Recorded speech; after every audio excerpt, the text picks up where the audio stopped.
Hello, ನಮಸ್ಕಾರ. ಇವತ್ತು women's day, ಅಮ್ಮಂದಿರ ದಿನದ ಶುಭಾಶಯಗಳು. ಇವತ್ತು ರವೆ ಉಂಡೆ ಮಾಡ್ತಾಯಿದ್ದೀನಿ.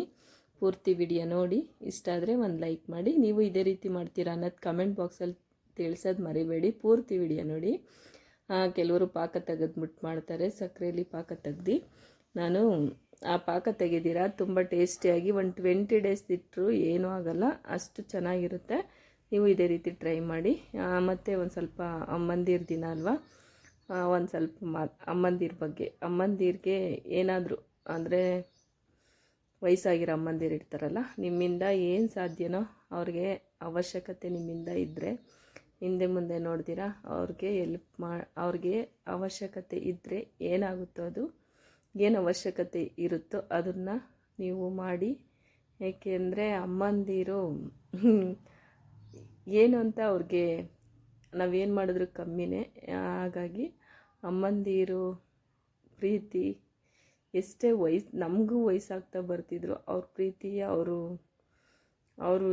ನೋಡ್ಕೊತಿದ್ದ ರೀತಿ ಎಲ್ಲ ಜ್ಞಾಪಿಸ್ಕೊಂಡಾಗ ಅಮ್ಮಂದಿರ ಸ್ಥಾನನ ಯಾರು ತುಂಬಕ್ಕಾಗಲ್ಲ ಅನ್ನೋದು ಬರುತ್ತೆ. ಹಾಗಾಗಿ ನೀವು ನಿಮ್ಮ ಕೈಲಿ ಎಷ್ಟಾಗುತ್ತೋ ಅಷ್ಟು ಸಣ್ಣ ಪುಟ್ಟ ಅರ್ನಿಂಗ್ಸಲ್ಲಿ ಮಾಡ್ಕೊಳ್ಳಿ. ಯಾವುದೇ ಒಂದು ಹೆಣ್ಮಕ್ಳಾಗಲಿ ಈಗೇನು ಮನೇಲಿ ಕುತ್ಕೊಂಡು ಮಾಡೋ ಅಂಥ ಕೆಲಸನೇ ಎಷ್ಟೊಂದಿದೆ. ಹಾಗಾಗಿ ಮನೇಲಿ ಕುತ್ಕೊಂಡ್ರು ಮನೇಲಿದ್ರೂ, ಇವಾಗ ಮನೆಗೆ ಮಕ್ಳು ಇರ್ತಾರೆ, ಸ್ಕೂಲ್ಗೆ ಹೋಗೋರು ಇರ್ತಾರೆ, ಬಿಟ್ಟು ಹೊರಗಡೆ ದುಡಿಯೋಕ್ಕೆ ಹೋಗೋಕ್ಕಾಗಲ್ಲ ಅನ್ನೋರು ಮನೇಲೇ ಮಾಡೋ ಅಂಥ ಕೆಲಸ ಎಷ್ಟೊಂದಿದೆ. ಮನೇಲೇ ಏನಾದರೂ ಕೆಲಸ ಮಾಡಿ ಸ್ವಲ್ಪ ನಿಮ್ಮದು ಅಂತ ಅರ್ನಿಂಗ್ಸ್ ಇಟ್ಕೋಬೇಕು ಹೆಣ್ಮಕ್ಳು. ಹಾಗಾಗಿ ನಿಮ್ಮ ಅಮ್ಮಂದಿರಿಗೂ ನಿಮ್ಮಿಂದ ಏನಾದರೂ ಅವಶ್ಯಕತೆ ಇದ್ದರೆ ಹಿಂದೆ ಮುಂದೆ ನೋಡ್ದಿರ ಆ ಅವಶ್ಯಕತೆನ ನಿಮ್ಮಿಂದ ಬೇಗ ಮಾಡಿ ಚೆನ್ನಾಗಿ ನೋಡ್ಕೊಳ್ಳಿ ಅಮ್ಮಂದಿರನ್ನ. ಹಾಗಾಗಿ ಯಾಕೋ ಅಮ್ಮಂದಿರ ಸುದ್ದಿ ಎತ್ಕೊಂಡ್ರೆ ಸಾಕು ನನಗೂ ಒಂಥರ ಅಳು ಬರುತ್ತೆ. ಅಮ್ಮಂದಿರ ಸ್ಥಾನನ ಯಾರು ತುಂಬಕ್ಕಾಗಲ್ಲ, ಮತ್ತೆ ಹೇಳ್ತಾ ಇದ್ದೀನಿ. ಅಮ್ಮಂದಿರು ಅಂದ್ರೇ ಸ್ಟ್ರಾಂಗಾಗಿರಬೇಕು. ಯಾವತ್ತು ಯಾವುದೇ ಎಷ್ಟೇ ನೋವು ಬರ್ತಿದ್ರು ಹೋಗ್ತಿರ್ತವೆ, ಯಾವುದಕ್ಕೂ ಕುಗ್ದಿರ ಗಟ್ಟಿಗೆ ನಿಂತಿರಬೇಕು ಮಕ್ಕಳಿಗೋಸ್ಕರ. ಅದೇ ಒಂದು ಅಮ್ಮಂದಿರ ಸ್ಥಾನ ಅಂದರೆ ಗಟ್ಟಿಗೆ ನಿಂತ್ಕೊಂಡು ಮಕ್ಕಳಿಗೋಸ್ಕರ ಸಾಧನೆ ಮಾಡಬೇಕು ಅಷ್ಟೆ. ಇದಾಗಿತ್ತು. ಏನಾದರೂ ನಾನು ತಪ್ಪಾಗಿ ಮಾತಾಡಿದ್ರೂ ಕ್ಷಮೆ ಇರಲಿ, ನನ್ನ ಮನಸ್ಸಿಗೆ ಅನಿಸ್ತು ಹೇಳಿದ್ದೀನಿ. ಬನ್ನಿ ಇವಾಗ ಒಂದು ಅಂದರೆ ರವೆ ಉಂಡೆಗೆ ಏನೇನು ಹೇಗೆ ಮಾಡೋದಂತ ಹೇಳ್ತಾ ಇದ್ದೀನಿ. ಇಲ್ಲಿ ಒಂದು ಬಾಣಲಿಗೆ ಸ್ವಲ್ಪ ತುಪ್ಪನೋ, ನಿಮಗೆ ಎಣ್ಣೆ ಆದರೂ ಹಾಕ್ಕೊಳ್ಳಿ, ಸಾಂಬಾರ್ಗೆ ಹಾಕೋ ಎಣ್ಣೆ ಯಾವ್ದು ಹಾಕ್ತೀರೋ ಅದು ಹಾಕ್ಕೊಳ್ಳಿ. ನಾನಿಲ್ಲಿ ತುಪ್ಪ ಹಾಕಿದ್ದೀನಿ. ತುಪ್ಪ ಹಾಕ್ಬಿಟ್ಟು ಇದರಲ್ಲಿ ಗೋಡಂಬಿನ ಚೆನ್ನಾಗಿ ಒಂದು ಸ್ವಲ್ಪ ಗೋಲ್ಡ್ ಕಲರ್ ಬರೋ ಗಂಟ ಚೆನ್ನಾಗಿ ಕರೆದ್ಬಿಟ್ಟು ಎತ್ತಿಟ್ಟೆ. ಅಂದರೆ ಸೀದೋಗಬಾರ್ದು, ಚೆನ್ನಾಗಿ ಫ್ರೈ ಮಾಡಿ ಎತ್ತಿಟ್ಕೊಳ್ಳಿ. ಫ್ರೈ ಮಾಡೋದ್ರಲ್ಲೇ ಸೀದೋಗಿದ್ರೆ ಡೆಕೋರೇಷನ್ಗೆಲ್ಲ ಚೆನ್ನಾಗಿ ಬರೋಲ್ಲ, ಹಾಗಾಗಿ ಚೆನ್ನಾಗಿ ಫ್ರೈ ಮಾಡ್ಕೊಳ್ಳಿ.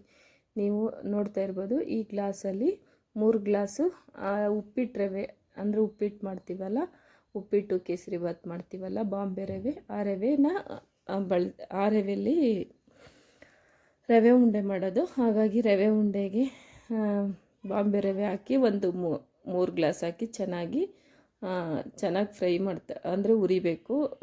ಗೋಲ್ಡ್ ಕಲರ್ ಬರಬೇಕು, ಅಂದರೆ ಸ್ವಲ್ಪ ಚೆನ್ನಾಗಿ ಉರಿಬೇಕು, ಸೀದೋಗೆಲ್ಲ ಉರಿಬೇಡಿ. ಒಂದು ರವೆನೂ ಒಂಚೂರು ಸೀದಂಗೆ ನೀಟಾಗಿ ಉರಿಬೇಕು. ಉರಿಯೋದ್ರಲ್ಲೇ ಇದೆ ಟೇಸ್ಟು. ಏಕೆಂದರೆ ಸೀದೋಗಂಗೆ ಉರಿಬೇಡಿ. ಸೀದಿರಂಗೆ ಉರಿದ್ರೆ ಆ ಸ್ಮೆಲ್ಲು ತಿಂತಾ ಇರಬೇಕಾದ್ರೆ ಹಂಗೆ ಬರುತ್ತೆ. ಹಾಗಾಗಿ ಸಣ್ಣ ಉರಿ ಇಟ್ಬಿಟ್ಟು ಉರಿರಿ.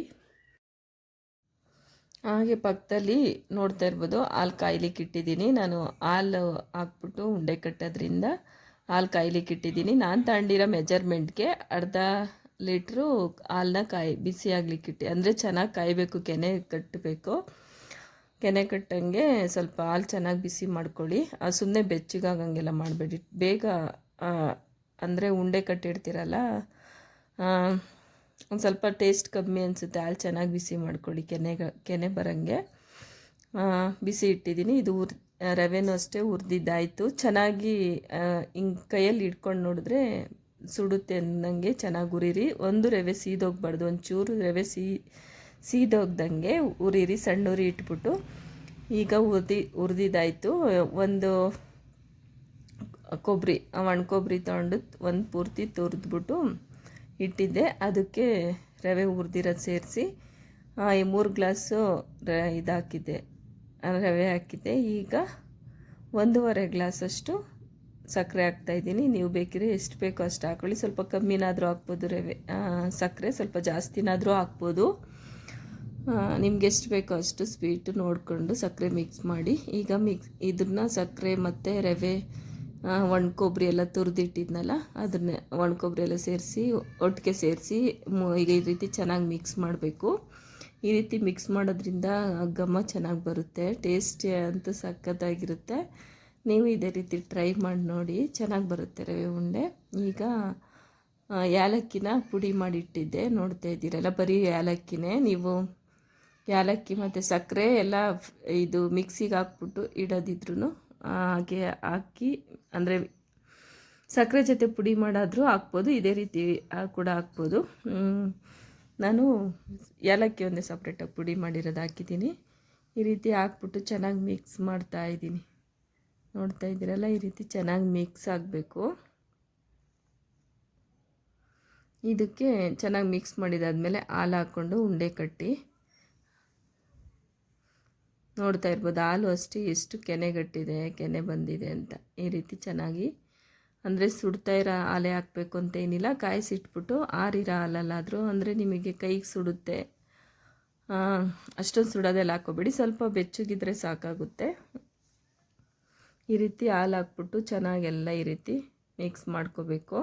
ನೀವು ಸ್ವಲ್ಪ ಹಾಲು ಹಾಕಿದ್ರೆ ಸಾಕು, ಅದರಲ್ಲಿ ಸಕ್ಕರೆ ಇರುತ್ತಲ್ಲ ಮೆಲ್ಟ್ ಆದಂಗೆ ಆಗಿಬಿಡುತ್ತೆ. ಜಾಸ್ತಿ ಎಲ್ಲ ಹಾಕ್ಲಿಕ್ಕೆ ಹೋಗಬೇಡಿ, ಸಕ್ಕರೆ ಎಲ್ಲ ಹಾಲು ಜಾಸ್ತಿ ಹಾಕ್ಬೇಡಿ, ನೋಡಿಕೊಂಡು ಸ್ವಲ್ಪನೇ ಹಾಕಿ ಮಿಕ್ಸ್ ಮಾಡಿಕೊಂಡು ಉಂಡೆ ಕಟ್ಟೋಕ್ಕೆ ಎಷ್ಟು ಬೇಕೋ ನಿಮಗೆ ಗೊತ್ತಾಗುತ್ತೆ ಉಂಡೆ ಕಟ್ಟಕ್ಕೆ ಬರುತ್ತಾ ಅಂತ. ಅಷ್ಟು ಉಂಡೆ ಕಟ್ಟಕ್ಕೆ ಬರೋಷ್ಟು ಹಾಲು ಮಿಕ್ಸ್ ಮಾಡಿಕೊಂಡು ಉಂಡೆ ಕಟ್ಟಿ ನೋಡಿ. ಹಿಂಗೆ ನೋಡಿದ್ರೆ ಸಾಕು ಉಂಡೆಗೆ ಬರ್ತಾ ಇದೆಯಾ ಇಲ್ವಾ ಅಂತ ಗೊತ್ತಾಗುತ್ತೆ. ಈಗ ಇನ್ನೂ ಸ್ವಲ್ಪ ಹಾಲು ಹಾಕ್ತಾಯಿದ್ದೀನಿ. ನಾನು ತಗೊಂಡಿರೋ ಕ್ವಾಂಟಿಟಿಗೆ ಇದು ಹಾಲು ಸಾಕಾಗುತ್ತೆ, ಅರ್ಧ ಲೀಟರು. ನೋಡಿ ಈ ರೀತಿ ಉಂಡೆ ಕಟ್ಟಿಡಿ. ಇದು ಕರ್ದಿಟ್ಟಿದ್ನಲ್ಲ ಗೋಡಂಬಿನ ಮೇಲ್ಗಡೆ ಡೆಕೋರೇಷನ್ಗೆ ಈ ರೀತಿ ಒಂದೊಂದು ಇಟ್ರೂ ಚೆನ್ನಾಗಿ ಕಾಣಿಸುತ್ತೆ. ಇದು ಡೆಕೋರೇಷನ್ಗೋಸ್ಕರನೇ ಗೋಡಂಬಿನ ಕರ್ದಿಟ್ಟಿದ್ದು ನಾನು. ಇಲ್ಲ ಅಂದರೆ ಹಾಗೇನು ಉಂಡೆ ಕಟ್ಟಿಡ್ತಾರೆ. ನಾನು ಸ್ವಲ್ಪ ಡೆಕೋರೇಷನ್ಗಿದ್ರೆ ಚೆನ್ನಾಗಿರುತ್ತಲ್ಲ ಅಂದ್ಬಿಟ್ಟು ಗೋಡಂಬಿನ ಡೆಕೋರೇಷನ್ಗೆ ಇಟ್ಟಿರೋದು. ನೋಡಿ ಈ ರೀತಿ ಒಂದೇ ಕೈಯಲ್ಲಿ ಈ ರೀತಿ ಕಟ್ಬಿಡ್ಬೋದು ಉಂಡೆ, ತುಂಬ ಚೆನ್ನಾಗಿ ಬರುತ್ತೆ. ಹೇಳಿದ್ನಲ್ಲ, ಒಂದು 20 ದಿವಸ ಇಟ್ಟರು ಏನೂ ಆಗೋಲ್ಲ ಅಂತ. ಅಂದರೆ ಫ್ರಿಜ್ಜಲ್ಲಿಟ್ಟು 1 ತಿಂಗಳು 1.5 ತಿಂಗಳಿಟ್ಟರು ಏನೂ ಆಗೋಲ್ಲ. ನೀವು ಈಚೆ ಇಟ್ಟು ತಿನ್ನೋದಿದ್ರೂ ಒಂದು 20 ದಿವಸ ಇಟ್ಟರು ಏನೂ ಆಗೋಲ್ಲ, ಚೆನ್ನಾಗಿರುತ್ತೆ ರವೆ ಉಂಡೆ. ನೀವು ಇದೇ ರೀತಿ ಟ್ರೈ ಮಾಡಿ, ಕಮೆಂಟ್ ಬಾಕ್ಸಲ್ಲಿ ತಿಳಿಸಿ ಹೇಗೆ ಬಂದಿದೆ ಅಂತ. ನೀವು ಇದೇ ರೀತಿ ಮಾಡ್ತೀರಾ ಅನ್ನೋದು ತಿಳಿಸಿ. ಕೆಲವರು ಪಾಕ, ಅಂದರೆ ಸಕ್ಕರೆ ಪಾಕ ತೆಗೆದ್ಬಿಟ್ಟು ಮಾಡ್ತಾರೆ, ಹಾಗಾಗಿ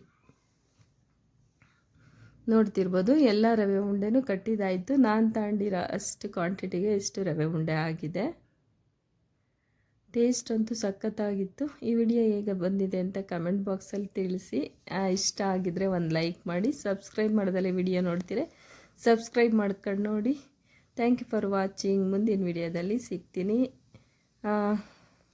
ಇವತ್ತಿನ ವಿಡಿಯೋ ಹೇಗೆ ಬಂದಿದೆ ಅಂತ ಕಮೆಂಟ್ ಬಾಕ್ಸಲ್ಲಿ ತಿಳಿಸೋದು ಮರಿಬೇಡಿ. Thank you. ಅಮ್ಮಂದಿರ ದಿನದ ಶುಭಾಶಯಗಳು. Thank you.